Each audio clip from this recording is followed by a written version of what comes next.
So, hi everyone. So, this is a little kind of prelude to the episode, just to go through kind of the third draft of these rules of this playtest of this game that I made involving time. What could go wrong, right? So, as you can see, Josh has got his observation glasses on. Sorry, Couturier. So he will be observing if this works or not. Or his powers of perception will find otherwise. So, But, I'll be keeping things secure. yes, like you did so well in that first episode. Exactly. Yes. It's my mission to make him fucking horses. It's going to be really tough. Right. So, guys, the way it kind of works is that I instantly kill Kyle's character, and then the actual game.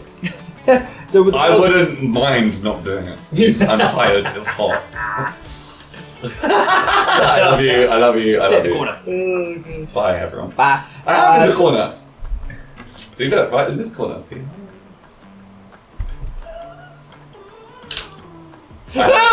No. I've got my ADHD meds at the moment, so It's all right. It's okay. So how the rolls work is that a normal roll will take the lowest. You have advantage and disadvantage, similar to kind of D&D. With the actual dice that we'll be using, we're using D10s for those who have not watched any previous Time Fluxes. Those still is a thing.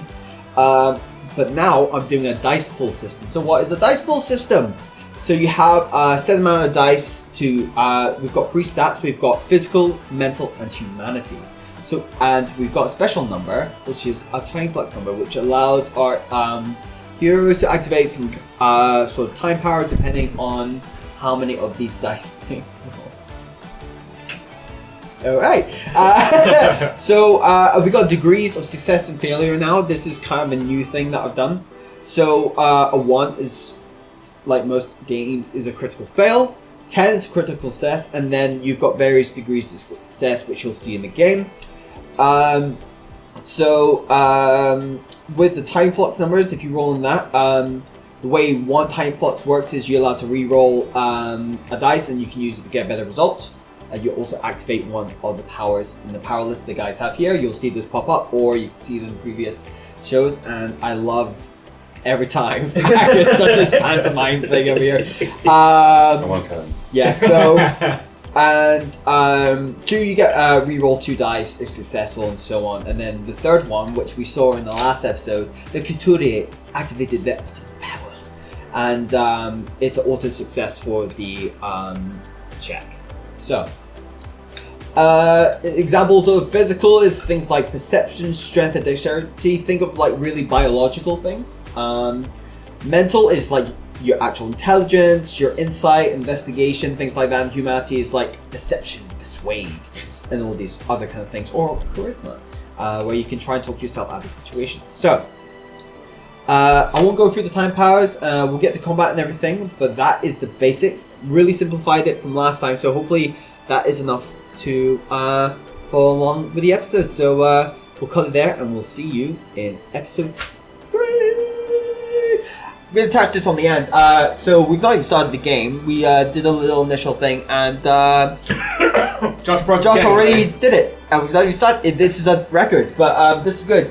And this kind of keeps breaking the game. Yeah. Oh, you're right. You've also seen the Rob.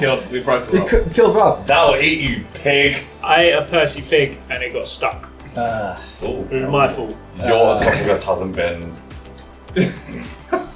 ellipses. And we will swerve to the left. Square to the left. So one of the things we're going to do with HP, for example. So I didn't really talk about that. Just kind of gave you the basics there. But in terms of anybody who wants to pick up this game in the future, this is also like a live testing. We're doing this as well to show, like, also it's been a discovery for me as well in terms of how to make a game like this. It's not easy, and you can imagine all the playtesting that happens. But we play with it, we play with the chaos. That's what we do. So we talked about HP. So originally I do like 1d10 times 10.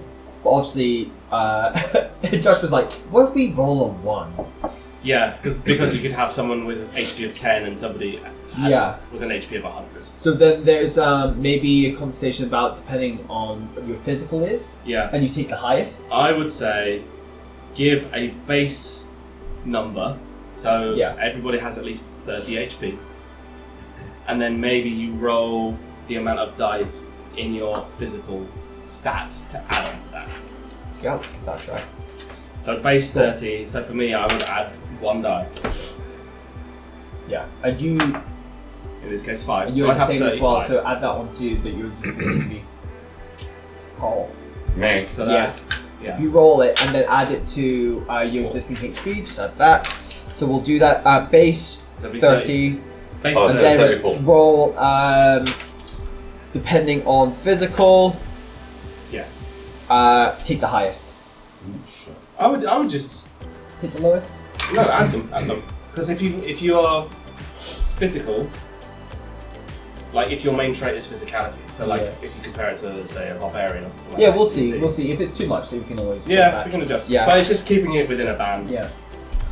Hopefully, one day when the couturier stops observing my work, we can finally. One of my dreams for this is to put on Jackfruit RPG. I was actually halfway through a conversation telling you that, where anything made from that, you know, Play myself, of course. but also some of that I would like to put into the post-sanity budgets for them. So, Depending Which on one is- physical, I'm trying to remember what it roll all, was. Was it 6? add to 30. What did I say? 6. Yeah. Okay. I did roll. We'll see if that's still. We'll find out. I'll see you in a couple of minutes when we Bye. roll another thing.